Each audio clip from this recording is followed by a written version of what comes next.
మీరందరూ ఛాంపియన్స్. వాస్తవంగా నేను ఏనాడు ఐఐటికి అన్నిటికి నేను వెళ్తానని ఊహించలా. మనకి అది అవుతులే, వేరే యూనివర్సిటీస్కి వెళ్తే బెటర్ అని నేనైతే అనుకున్నా.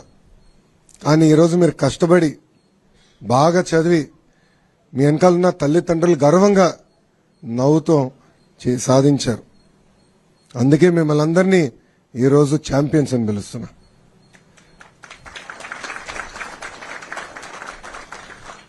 నాకు ఛాలెంజ్ అంటే బాగా ఇష్టం. బాబు గారు అంటే చంద్రబాబు నాయుడు గారు గౌరవ ముఖ్యమంత్రి వర్యులు నేను ప్రత్యక్ష రాజకీయాలు పోటీ చేయాలనుకున్నప్పుడు ఈజీ కాన్స్టిట్యున్సీస్ ఉన్నాయి, ఈ నియోజకవర్గాలకు వెళ్ళి నాకు ఈజీ అవుతుంది, నీకు ఈజీ అవుతుంది అని చెప్పారు. నేను తీసుకోవాలా. ఎప్పుడు గెలవని నియోజకవర్గం నాకు ఇవ్వండి, పోటీ చేస్తా, గెలుచుకుని వస్తానని చెప్పాను. ఆనాడు ఓడిపోయా. 2019లో నేను ఓడిపోయా. 5,300 పైచిలకు ఓట్లతో ఓడిపోయా. కానీ ఓడిపోయిన రోజు దగ్గర నుంచి మన ఎన్నికలయ్యే వరకు అంటే 5 సంవత్సరాలు అక్కడనే కష్టపడ్డా, అక్కడనే పోరాడా, ఒక ఛాలెంజ్ తీసుకుని ఎట్టి పరిస్థితుల్లో మళ్ళీ గెలవాలి అన్న లక్ష్యంతో పనిచేశా. నేను విద్యాశాఖ మంత్రి అవుతున్నానని న్యూస్లో వచ్చినప్పుడు ఎంతో మంది నాకు ఫోన్ చేశారు.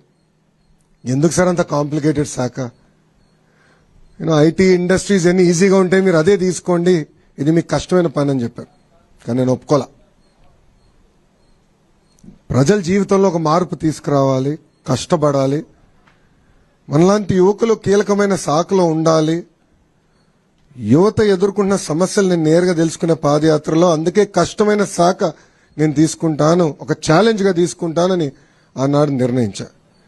ఇది మీ అందరికి ఎందుకు చెప్తున్నానంటే జీవితంలో మనకు అనేక పరీక్షలు పెడతాడు దేవుడు, అన్ని రకాల పరీక్షలు పెడతాడు, కానీ జయించే శక్తి కూడా మనకిస్తాడు.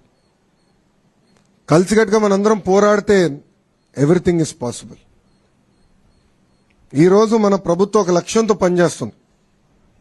పేదరికం లేని ఆంధ్ర రాష్ట్రం, రాబోయే 5 సంవత్సరాలు 20 లక్షల మందికి ఉద్యోగాలు కల్పించాలనేది ఒక లక్ష్యంగా పెట్టుకున్నాం.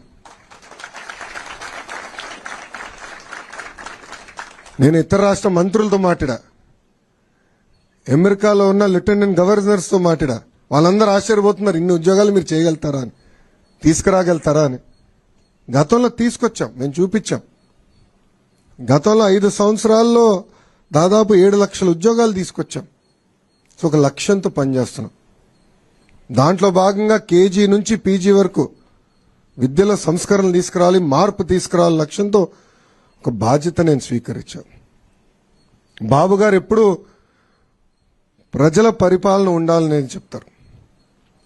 మా అందరికి కూడా మినిస్ట్రీస్ కేటాయించిన తర్వాత మేము అందరం కలిసాం.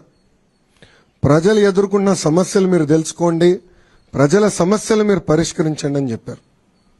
నా నంబర్ నువ్వు ఎక్కడ సంపాదించావు నాకు తెలియదురా స్వామి. పెట్టాడు, ఆ రోజు బాధ కలిగింది. ఏదో దీనికి సొల్యూషన్ ఉండాలి, ఏం చేయాలని ఆలోచించాం. నాకు మెసేజ్ పెట్టినండి, నేను ఇమ్మీడియట్గా నా ఓఎస్డీ గారు చెప్పా, శశి సార్ని లేపాను, ఎటోగా సొల్యూషన్ ఎతకాలి. అప్పుడు నిధి గారు ఏకంగా జేఈతో డైరెక్ట్గా మాట్లాడి ఏం చేయాలి, పరిష్కారం మార్గం ఏంటని ఎత్తుకాం. 2-3 సార్లు మీతో మాట్లాడడం కూడా, ఏంటి వాట్ ఈస్ ద సొల్యూషన్ అని.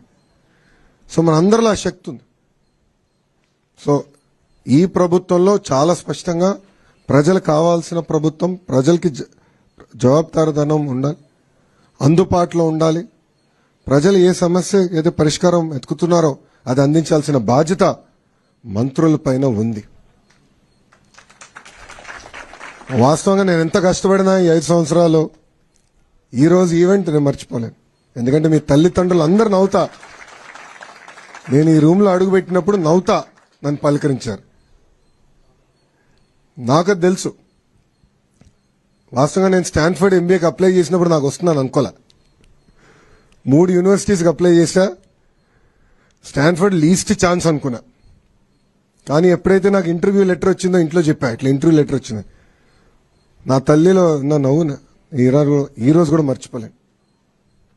దాని తర్వాత ఎప్పుడైతే నాకు అడ్మిషన్స్ లెటర్ వచ్చిందో, డీన్ ఆఫ్ అడ్మిషన్స్ నుంచి నాకు లెటర్ వచ్చింది, అది చూపించాను. చంద్రబాబు నాయుడు గారు కూడా గర్వంగా ఆ రోజు ఫీల్ అయ్యారు. సరే అట్లానే మీ తల్లిదండ్రులు కూడా ఎంత గర్వంగా ఉన్నారో వెనకాల నేను చూస్తున్నా. నిజంగానే నాకు చాలా సంతోషంగా అనిపించింది.